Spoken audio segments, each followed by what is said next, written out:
बिस्मिल्लाहिर्रहमानिर्रहीम। अस्सलाम वालेकुम। कैसे हैं आप लोग? थैंक यू सो मच कि आपको मेरे ये केसेस जो मैं डिस्कस कर रही हूँ वो आपको अच्छे लग रहे हैं और आप लोग ने मुझे कमेंट लिखे, उससे मुझे बहुत इनकरेजमेंट होती है। तो प्लीज़ आप कुछ ना कुछ कमेंट ज़रूर करें। आप मतलब ओपिनियन अपना बताएं कि आपको कैसा लग रहा है, क्योंकि उससे देखें मुझे फिर मेरी स्पिरिट हाई रहेगी और मैं करूँगी। वरना तो फिर ज़ाहिर है अगर आप कुछ बताएंगे नहीं मुझे तो मुझे क्या पता चलेगा। ठीक है, तो मैं तो चाहती हूँ कि आपकी मदद हो और इन केसेस में, तो इसलिए मैं कर रही हूँ। ठीक है, तो आप प्लीज़ मुझे ज़रूर बताइए और मेरे चैनल को सब्सक्राइब भी कर लीजिए। तो अब हम चलते हैं अपनी स्लाइड की तरफ। जी, तो इससे पहले मैंने आपको 5 केसेस हम कर चुके हैं। पहले दफ़ा मैंने 3 किए थे, फिर 2 किए, अब आज यानी कि 5 केसेस हमारे हो चुके हैं। तो केस नंबर 6 मैंने पुराने FCPS पार्ट 2 थ्योरी के जो पेपर में से निकाला है वो था। ये देखिए, इस सिनेरियो उन्होंने इस तरह से पूछा है कि you are asked to see a 32-year-old lady in the obstetric unit who is 30 weeks pregnant and was admitted in a state of drowsiness with blood pressure of 90 by 50 millimeter of mercury. She is having fever for the last 5 days. Intrauterine fetal death has been confirmed. अब ये case आपको दिया है और बहुत ही common, आप समझ भी गए होंगे इसको। तो हमने अब देखते हैं क्वेश्चंस क्या पूछे हैं। क्वेश्चन 1 उन्होंने पूछा है what is the most likely diagnosis, यानी कि मोस्ट लाइकली आपने एक तो बतानी ही है। Number 2, what investigations you will carry out. Differential अब इन्होंने नहीं पूछी क्योंकि एक पक्की डायग्नोसिस तो इस केस में से बन रही है। तो इन्वेस्टिगेशन क्या कराएंगे, फिर what initial steps in management you would take. ठीक है, तो ये बहुत आसान सा टॉपिक है और हम देख लेते हैं कि ज़ाहिर है मोस्ट लाइकली डायग्नोसिस आप भी समझ गए होंगे कि septicaemia with disseminated intravascular coagulation as patient is a pregnant lady and intrauterine death has occurred with history of 5 days of fever and science of shock. यानी कि उसका ब्लड प्रेशर नीचे जा रहा है, ठीक है, और उसको जो है इंट्रायूट्राइन डेथ कंफर्म्ड है, उन्होंने बता दिया। ऑब्स्टेट्रिक कॉम्प्लिकेशन हुई हुई है उस पेशेंट को और जो है उसकी ये कॉम्प्लिकेशन हो गई है सेप्टिसीमिया के बाद, उसको ये हो गया है DIC। अब मैंने ये लिखा है कि भाई DIC आपको पता होगा कि DIC जो है वो एक ऐसी क्लिनिको पैथोलॉजिकल कंडीशन है जिसमें एक्सेसिव क्लॉटिंग हो रही होती है। उस एक्सेसिव क्लॉटिंग की वजह से जो सारे क्लॉटिंग फैक्टर हैं वो यूज्ड अप हो जाते हैं और फिब्रिन, बहुत सारा फिब्रिन, फिर उसके बाद जो क्लॉट यानी कि फिब्रिनोलिटिक सिस्टम जो है वो भी एक्टिवेट हो जाता है। तो जो क्लॉट्स हैं वो छोटी छोटी वेसल्स को ब्लॉक कर देते हैं मल्टीपल ऑर्गन में, तो मल्टीपल ऑर्गन फेलियर हो जाएगा और इन क्लॉट्स को तोड़ने के लिए जो है वो फिब्रिनोलिटिक सिस्टम अगर एक्टिवेट होगा तो जहाँ क्लॉटिंग हुई थी वहाँ पे जो है वो ब्लीडिंग भी शुरू हो जाएगी। ठीक है, तो ये डिसेमिनेटेड इंट्रावेस्कुलर कोगुलेशन है। अब आप इस स्लाइड में देखिए कि इसकी पैथोजेनेसिस या पैथोफिजियोलॉजी बताई हुई है। उसमें आप देखें अगर DIC हो रहा है तो उसमें क्या होगा, अनकंट्रोल्ड थ्रोम्बिन जेनरेशन होगी। ठीक है, यानी कि जो भी इंजरी हुई थी वेसल में उसमें जो है फॉस्फोलिपिड, जो ट्रॉमेटाइज वेसल है, फॉस्फोलिपिड उससे इंटरेक्ट करेंगे और क्लॉटिंग फैक्टर्स हमारे एक्टिवेट होने शुरू हो जाएंगे। यानी कि जो डैमेज टिश्यू है वो टिश्यू फैक्टर बनाएगा। जो पहला हमारा क्लॉटिंग फैक्टर है वो एक्टिवेट होगा तो फिर जो है वो विशियस साइकिल क्लॉटिंग का शुरू हो जाएगा। तो अनकंट्रोल्ड थ्रोम्बिन जेनरेशन होगी, उसकी वजह से क्या होगा, fibrin deposits in the micro circulation. अब जाहिर है छोटे छोटे थ्रोम्बाएँ हैं, फिब्रिन डिपॉजिट होना शुरू हो जाएगी माइक्रो सर्कुलेशन में। दूसरे क्या होगा, consumption of platelets and coagulation factors. जाहिर बात है कि वो इतनी अनकंट्रोल्ड कोगुलेशन हो रही है तो सारे के सारे क्लॉटिंग फैक्टर यूज्ड अप हो जाएंगे, प्लेटलेट भी यूज्ड अप हो जाएंगे। ठीक है, उसकी वजह से क्या होगा, फिब्रिन जो डिपॉजिट हुई थी वो इस्चिमिक टिश्यू डैमेज, यानी कि छोटी छोटी माइक्रो सर्कुलेशन में वो ब्लॉकेज कर देगी फिब्रिन। तो जो मुख्तलिफ ऑर्गन्स हैं उनका फेलियर होने लगेगा। यानी आप इस डायग्राम में देखें फेलियर ऑफ मल्टीपल ऑर्गन। दूसरी तरफ आप देखें red blood cell damage and haemolysis, यानी उसकी वजह से रेड ब्लड डैमेज होने शुरू हो जाएंगे, हिमोलिसिस शुरू हो जाएगी, डिस्ट्रक्शन शुरू हो जाएगी। फिर सेकेंडरी फिब्रिनोलिसिस होगी। ठीक है, उनको तोड़ने के लिए। तो वेसल पेटेंसी जो है वो इफेक्ट हो रही है, और फिब्रिनोलिसिस की वजह से एफडीपी या डी डाइमर बढ़ जाएंगे, यानी फिब्रिन डिग्रेडेशन प्रोडक्ट्स बढ़ जाएंगी। शुरू में ये होगा कि क्लॉटिंग फैक्टर, क्लॉटिंग इतनी एक्सेसिव हो रही है कि जो नेचुरल एंटी कोगुलेंट सिस्टम है वो ओवरवेल्म हो जाएगा, ठीक है। तो उसकी वजह से फिर जब ये फिब्रिनोलिसिस होगी तो उसकी वजह से ब्लीडिंग शुरू हो जाएगी, यानी क्लॉटिंग और ब्लीडिंग दोनों चीज़ें हो सकती हैं पेशेंट को, ठीक है। अब हम देखते हैं कि हमने इन्होंने जो पूछा है कि भाई आप इन्वेस्टिगेशन क्या कराएंगे। तो आप सिंपल सबसे पहले तो CP number 1 with peripheral film, it will show increase total leucocyte count, ज़ाहिर है सेप्सिस हुआ है, and fragmented RBCs and thrombocytopenia. तो उसमें आप फ्रेगमेंटेड जो हेमोलिसिस हो रहा है आरबीसीज का, तो उनको हम कहते हैं फ्रेगमेंटेड आरबीसीज को शिस्टोसाइट्स, वो आपको नज़र आ जाएंगे पेरिफेरल फिल्म में। और थ्रोम्बोसाइटोपिनिया होगा, यानी 1 लाख से कम होंगे, और फिर अगर आप दोबारा उसको रिपीट कराएं तो वो बहुत ज़्यादा कम हो सकते हैं। नंबर 2, हम फिब्रिन डिग्रेडेशन प्रोडक्ट्स करा के देख सकते हैं। एफडीपी वो जाहिर बात है इंक्रीज़ होंगे, क्योंकि इतनी एक्सेसिव क्लॉटिंग हो रही है तो डिग्रेडेशन भी इसी तरह होगी, तो एफडीपी बढ़ जाएगा। Number 3, fibrinogen levels will be decrease. अब फिब्रिनोजन लेवल जो है वो अगर बहुत ज़्यादा सिवियर ना हो तो शुरू में कम नहीं होते फिब्रिनोजन लेवल, लेकिन बहुत ही एक्यूट और ड्रास्टिक किस्म का अगर केस हो तो उसमें फिब्रिनोजन लेवल डिक्रीज़ हो जाएंगे। नंबर 4, कोगुलेशन प्रोफाइल जो हम कराएंगे, यानी पीटी एपीटीटी वो सब बढ़े हुए होंगे, ठीक है। प्रोथ्रोम्बिनटाइन और थ्रोम्बोप्लास्टिन ये सब एलिवेट होगा, ठीक है। तो ये हमने करा के देख लिया, और हिस्ट्री आपको मिली हुई है कि भाई उसको इंट्रायूट्राइन डेथ हो चुकी हुई है, तो ज़ाहिरी बात है कि उसको एवाकुएट करने की यूट्रस को ज़रूरत है, ठीक है। तो आंसर 4 इन्होंने पूछा मैनेजमेंट के लिए, तो सबसे पहले तो maintain intravenous line and treat dehydration, acidosis, hypoxia, oxygen inhalation and intravenous fluid, ये दे के आप पेशेंट को स्टेबलाइज करें। Number 2, treat primary underlying illness. तो जो भी प्राइमरी अंडरलाइंग इलनेस है, अब देखें इसकी इटियोलॉजी ये होती है कि कोई भी बैक्टीरियल सेप्सिस हो जाए उसमें डीआईसी की कॉम्प्लिकेशन हो सकती है, या फिर कोई सॉलिड ट्यूमर या कैंसर हो जाए, कोई भी सॉलिड ट्यूमर हो, या लुकीमिया एक टाइप है उसमें भी हो सकता है, ठीक है। लिम्फोसिटिक लुकीमिया में भी हो सकता है। ट्यूमर में क्यों होता है? ट्यूमर या कैंसर में इसलिए डीआईसी हो सकता है कि उसमें बहुत सारे ऐसे साइटोकाइंस बन रहे होते हैं, इन्फ्लेमेटरी यानी इंटरल्यूकिन 6 बन रहा होता है इन्फ्लेमेशन में भी, बैक्टीरियल इन्फेक्शन में भी, और दूसरे ट्यूमर्स में ट्यूमर नेक्रोसिस फैक्टर, ये सब जो हैं वो क्लॉटिंग को एक्टिवेट कर सकते हैं, तो इसलिए कैंसर्स में हो सकता है, ठीक है। और दूसरे 30% से 80% तक पेशेंट जो हैं वो ऑब्स्टेट्रिकल पेशेंट होते हैं। इसमें हमेशा याद रखें ऑब्स्टेट्रिक का अगर दिया हुआ है तो आप समझ जाएं, या तो उन पेशेंट्स में एब्रप्शो प्लासेंटी जो एक ऑब्स्टेट्रिकल कॉम्प्लिकेशन है वो हो गई भी होती है, या फिर एमनियोटिक फ्लूइड एम्बोलिज्म उसकी वजह से हो सकता है, या फिर इंट्रायूट्राइन फीटल डेथ अगर हो जाए तो उसको फ़ौरन फिर डिलीवर करने की बेबी को ज़रूरत होती है, ठीक है, माँ को बचाने के लिए। तो इसमें आप देखें फिर आप क्या करेंगे। नंबर 2, ट्रीट अंडरलाइंग इलनेस, जो भी इलनेस है ज़ाहिर है उसमें इंट्रायूट्राइन डेथ है तो वो आपने ट्रीट करना है।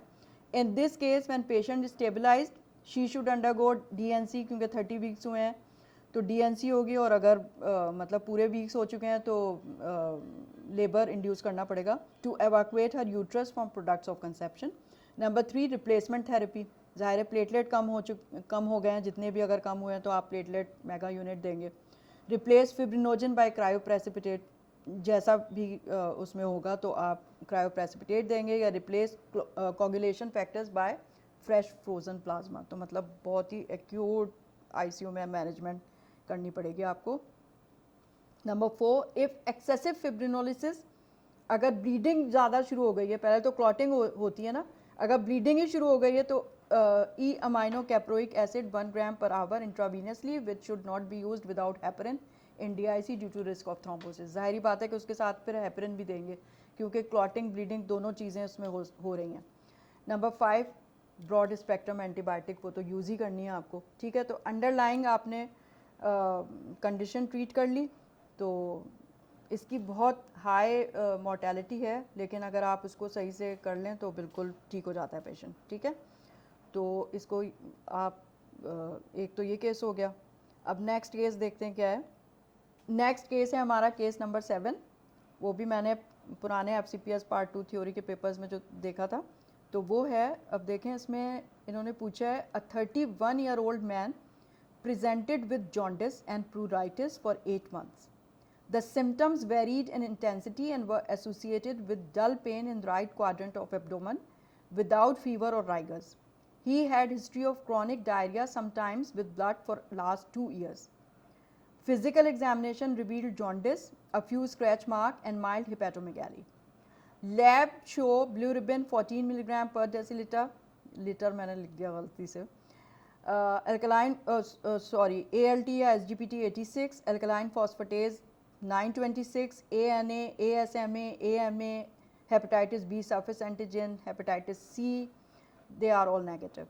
Ceruloplasmin is increased, serum copper is increased, ultrasound abdomen shows no dilatation of intra or extra hepatic biliary channels and no hepatic mass. अब इसमें आप देखें, इस केस में यंग मेल पेशेंट बताया है जिसको जॉन्डिस हुआ हुआ है, और वो भी काफ़ी प्रोलॉन्ग हिस्ट्री यानी कि 8 मंथ से। फिर उसको जो है डल पेन हो रहा है राइट क्वाड्रेंट ऑफ एब्डोमेन में, और हेपेटोमेगैली आ रही है, और फीवर राइगर्स कुछ नहीं है, ठीक है। और उसको इसके साथ उन्होंने हिस्ट्री दी है क्रोनिक डायरिया, ब्लड के साथ उसको आता रहता है 2 साल से, ठीक है। ये भी एक बहुत सोचने की बात है। फिजिकल एग्जामिनेशन में जॉन्डिस दिखाया है, फ्यू स्क्रैच मार्क हैं, यानी कि उसको इचिंग की कंप्लेंट है, और लिवर इसका बड़ा है, ब्लू रिबन इसका बहुत ज़्यादा हुआ हुआ है, SGPT माइल्डली रेज्ड है, मतलब अच्छा खासा रेज है। अल्कलाइन फॉस्फेटेज बहुत बड़ा हुआ है, देखें अल्कलाइन फॉस्फेटेज अगर बड़ा हुआ है तो इसका मतलब है कोलिस्टेसिस हो रही है इसको, ठीक है, 926। और जो ऑटो एंटीबॉडीज़ हैं वो सब नेगेटिव हैं, anti nuclear, anti smooth muscle antibodies, ये सब, और हेपेटाइटिस बी वायरल मार्कर भी इसको नेगेटिव है। सेरुलोप्लाज्मिन इंक्रीज्ड है। अब देखें, अब इसमें ये ना समझें आपके विल्सन डिजीज़ होगी, सेरुलोप्लाज्मिन विल्सन डिजीज़ में जो है ना वो डिक्रीज़ होता है, ठीक है। इंक्रीज कॉपर चलें हो सकता है इसमें। तो अल्ट्रासाउंड एब्डोमेन, अब इन्होंने कह दिया है कि कोई डायल्टेशन वगैरह कुछ नहीं हुई है, यानी कि एक्स्ट्रा हेपेटिक या इंट्रा हेपेटिक कोई डायल्टेशन नहीं है, ठीक है। अब हमने इन्होंने पूछा क्या है, what is the most likely diagnosis. Number 2, what 3 investigations are helpful. Number 3, name 4 steps in management. अब मोस्ट लाइकली डायग्नोसिस आप समझ ही गए होंगे, मेल है, यंग है, कोलिस्टेसिस हुआ हुआ है, स्क्रैच मार्क्स हैं, हेपेटोमेगैली है, जॉन्डिस, और इसको डायरिया विद ब्लड भी है 2 साल से, वो भी साथ साथ चल रहा है, ठीक है, बहुत बुरी हालत है। तो डायग्नोसिस हुई मोस्ट लाइकली तो हुई प्राइमरी स्क्लेरोजिंग कोलेंजाइटिस। क्यों? मेल पेशेंट है, यंग पेशेंट है, प्रोलॉन्ग हिस्ट्री ऑफ जॉन्डिस है, हेपेटोमेगैली है, कोई उसको फीवर और वो नहीं है, स्क्रैच मार्क्स हैं, इसका मतलब है कोलिस्टेसिस हो रही है उसको, ठीक है, और अल्कलाइन फॉस्फेटेज हाई है। और दूसरे आप कहेंगे कि भाई इसको तो वो है डायरिया, तो इसकी एसोसिएशन होती है, प्राइमरी स्क्लेरोजिंग कोलेंजाइटिस की एसोसिएशन है, इतनी मतलब ज़बरदस्त किस्म की एसोसिएशन है कि 50% केसेस को ना अल्सरेटिव कोलाइटिस होता है प्राइमरी स्क्लेरोजिंग कोलेंजाइटिस में। बल्कि बुक में लिखा हुआ है कि अगर आपके पास आपने डायग्नोज किया प्राइमरी स्क्लेरोजिंग कोलेंजाइटिस, और इसमें तो ये हिस्ट्री दे रहा है ब्लड और डायरिया की, अगर हिस्ट्री ना भी दे तो भी वो कहते हैं सारे प्राइमरी स्क्लेरोजिंग कोलेंजाइटिस के पेशेंट की कोलोनोस्कोपी होनी चाहिए टू एक्सक्लूड अल्सरेटिव कोलाइटिस, यानी इतने चांसेस हैं 50%, ठीक है। तो ये एक आपको क्लू मिल रहा है कि इसको स्क्लेरोजिंग कोलेंजाइटिस ही होगा। और सीरम कॉपर डिक्रीज़ होना चाहिए अगर आप समझें कि विल्सन डिजीज़ में तो कोलिस्टेसिस नहीं हो रहा होता इतना कि उसको स्क्रैच मार्क हो और ये सब हो, और अल्कलाइन फॉस्फेटेज ज़्यादा हो, ऐसा कुछ नहीं हो रहा होता उसमें, ठीक है। यंग पेशेंट होता है उसको डिस्टोनिया होते हैं और जॉन्डिस होता है और केस ऑफ फ्लैशर रिंग होता है, तो वो चीज़ इसमें कुछ नहीं है। अच्छा, as the patient is a young male with long history of jaundice, hepatosplenomegaly, scratch marks on examination, Labs show marked increase in alkaline phosphatase indicating cholestasis, increased bilirubin in ALT और SGPT without viral markers, और auto antibodies भी नहीं है, यानी कि auto immune hepatitis भी इसको नहीं है। तो अल्सरेटिव कोलाइटिस 50% पेशेंट को होता है, उससे एसोसिएशन है प्राइमरी स्क्लेरोसिंग कोलेंजाइटिस की, तो उसको वो है। As 50% of patients having primary sclerosing cholangitis have ulcerative colitis, and all patients with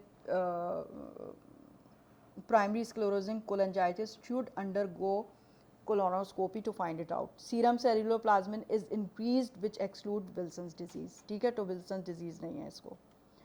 अब इन्वेस्टिगेशंस उन्होंने पूछी हैं कि भाई आप क्या करवाएंगे उसको कंफर्म करने के लिए। तो सबसे पहले हम कराएंगे magnetic resonance cholangiopancreatography MRCP. It shows segmental fibrosis of biliary ducts with secular dilatations between strictures.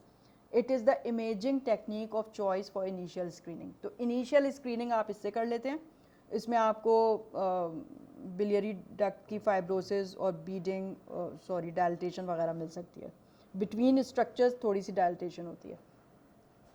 Number 2 endoscopic retrograde cholangiopancreatography ERCP. It should be performed to be certain whether or not the dominant structure is present. पहले आप screening जो है ना MRCP से कर लें, फिर जब आप देख लें कि उसमें कंस्ट्रिक्शन है तो आप ERCP करें, ठीक है, ERCP करवाएं। Typical cholangiographic findings are multifocal strictures and bleeding involving both the intrahepatic and extrahepatic biliary tree. Gallbladder and cystic duct can be involved in up to 15% of cases. यानी extrahepatic अगर हुआ है तो जो है ना वो सिस्टिक डक्ट भी मतलब कम केसेस में होती है, 15% केसेस में उसकी इन्वॉल्वमेंट होती है। तो आपको बीडिंग, स्ट्रिक्चर्स, डायलिटेशन वो सब एंडोस्कोपिक रिट्रोग्रेड में मिल सकता है। फिर नंबर 3 हम एक ब्लड टेस्ट करा के भी देख सकते हैं। क्यों? ऑटो एंटीबॉडीज़ तो नेगेटिव हैं, लेकिन 65% केसेस में जो है ना PN का पॉजिटिव होता है, तो PN का करा के देख लें। Perinuclear anti neutrophil cytoplasmic antibodies they can be positive in 65% of the cases. ठीक है, ये आपने कर लिया। अब जो है steps of management, अब देखें there is no specific treatment for primary sclerosing cholangitis but use of high dose ursodeoxycholic acid is advised. यानी 20 मिलीग्राम पर किलोग्राम ऑफ बॉडी वेट हम ursodeoxycholic acid दे सकते हैं, जो कोलिस्टेसिस को थोड़ा बहुत कंट्रोल कर लेता है और पेशेंट को जो इतनी ज़्यादा इंट्रैक्टेबल इचिंग है वो उसकी कंट्रोल हो जाएगी। Number 2 endoscopic dilatation of dominant strictures can be helpful. जैसे हमने किया था कि पहले MRCP से उसको आपने स्क्रीन कर लिया, अब जब आपने देख लिया कि उसमें कंस्ट्रिक्शन आ रही है तो आप ERCP करवा लें, तो उससे endoscopic dilatation of dominant strictures can be helpful. Number 3 episodes of acute cholangitis are treated with antibiotic. यानी कि अभी जो हम इन्होंने जो सिनेरियो बताया उसको कोई फीवर और राइगर नहीं हो रहा है, यानी कि उसको कोई ऐसी एपिसोड नहीं हुई हुई है, लेकिन एपिसोड हो सकते हैं कि उसको फीवर राइगर्स के साथ जो है वो इन्फेक्शन हो जाए, तो उसको हमने हमेशा एंटीबायोटिक सिप्रोफ्लॉक्सासिन या जो भी है उससे आप ट्रीट करें। नंबर 4 अल्टीमेट ट्रीटमेंट जो है ना इसका, क्योंकि कोई इसकी डेफिनेट ट्रीटमेंट तो है नहीं, ये सब पैलिएटिव प्रोसीजर्स हैं, तो ultimate treatment is liver transplantation. Liver ही ट्रांसप्लांट होगा तभी वो क्योर हो सकता है। A dreaded complication of primary sclerosing cholangitis is cholangiocarcinoma. बहुत सारे पेशेंट को जो है ना ये वाली कंडीशन स्क्लेरोसिंग कोलेंजाइटिस जो है कोलेंजियोकार्सिनोमा में कन्वर्ट हो जाता है, तो उन पेशेंट के लिए जो है ना लिवर ट्रांसप्लांट कॉन्ट्राइंडिकेटेड है, नहीं कर सकते आप, ठीक है। तो ये बस आपको आना चाहिए, और ये इतना इम्पॉर्टेंट है क्योंकि बहुत सारे पेशेंट अभी भी मैं देखती हूँ मेरे पास आते हैं, झड़वा रहे होते हैं, पता नहीं आपको पता है ना कि पीलिया हुआ है तो वो झड़वाने चले गए, पता नहीं कौन होते हैं, हकीम वगैरह या आई डोंट नो, जो भी पीर फ़कीर, हकीम नहीं पीर फ़कीरों के पास जाते हैं लोग, झड़वा रहे हैं। मुझे एक पेशेंट आया मेरे पास, इतना डीप उसको जॉन्डिस था, 60 ईयर्स उसकी एज थी, ज़ाहिर है प्राइमरी स्क्लेरोसिंग कोलेंजाइटिस की एज से तो बहुत ज़्यादा है ना, 60 ईयर्स या 65 ऐसा वो पेशेंट था, और इंट्रैक्टेबल उसको इचिंग थी और पीलिया उसको हुआ, और जो है जब मैंने उसको अल्ट्रासाउंड कराया ना तो उसको आया मास इन द पेनक्रियास, यानी उसको जो है सी ए पेनक्रियास था जो हिपैटिक डक्ट को कंप्रेस कर रहा था, उसकी वजह से उसको कोलिस्टेसिस हो रही थी। तो उसमें तो आपको अल्ट्रासाउंड में ही डायलेटेड डक्ट्स नज़र आ जाएंगी। पीएससी में, प्राइमरी स्क्लेरोसिंग कोलिंजाइटिस में, आपको कोई डक्ट्स डायलेटेड नज़र नहीं आती अगर बाहर से कोई कंप्रेशन हो रही है। अब उसको आप देखें, वो समझ रहा है कि जो खारिश हो रही है उसके लिए वो स्किन स्पेशलिस्ट के पास जा रहा है या उसकी दवाइयाँ कर रहा है, और ना कोई भी डॉक्टर उसको नहीं कह रहा कि ये दोनों चीज़ें आपस में जुड़ी हुई हैं, और वो झड़वा रहा है। बताएं आप ज़रा, तो ये तो हालत है ना। तो कुछ भी हो सकता है, यानी कि जॉन्डिस अगर हुआ है तो वो ठीक भी हो सकता है। उसको आप अगर पैलिएटिव ट्रीटमेंट तो यही है ना उसकी, कि आप स्टेंट डाल दें उसमें अगर उसको इतनी तकलीफ हो रही है तो ठीक है, बाकी जो जो भी कैंसर की ट्रीटमेंट होगी वो करेंगे। तो ये बहुत ही अच्छे तरीके से ना समझ में आना चाहिए, जो क्योंकि चाहे कोलेंजियोकार्सिनोमा हो, चाहे पेनक्रियाटिक हेड का ट्यूमर हो, चाहे जो है इंट्राहिपैटिक कोलिस्टेसिस हो, प्राइमरी स्क्लेरोजिंग कोलिंजाइटिस हो, या प्राइमरी बिलियरी सिरोसिस हो, सबके सिम्टम्स एक जैसे होते हैं। आप किसी को नहीं कह सकते कि उसको कैंसर होगा या उसको ये होगा या उसको बिलियरी सिरोसिस होगी जब तक आप पूरी चीज़ें ना करा लें उसकी। ठीक है, तो ये एक जैसी चीज़ों से रिप्रेजेंट होता है ऑब्स्ट्रक्टिव जॉन्डिस। ये ऑब्स्ट्रक्टिव जॉन्डिस हो रहा है।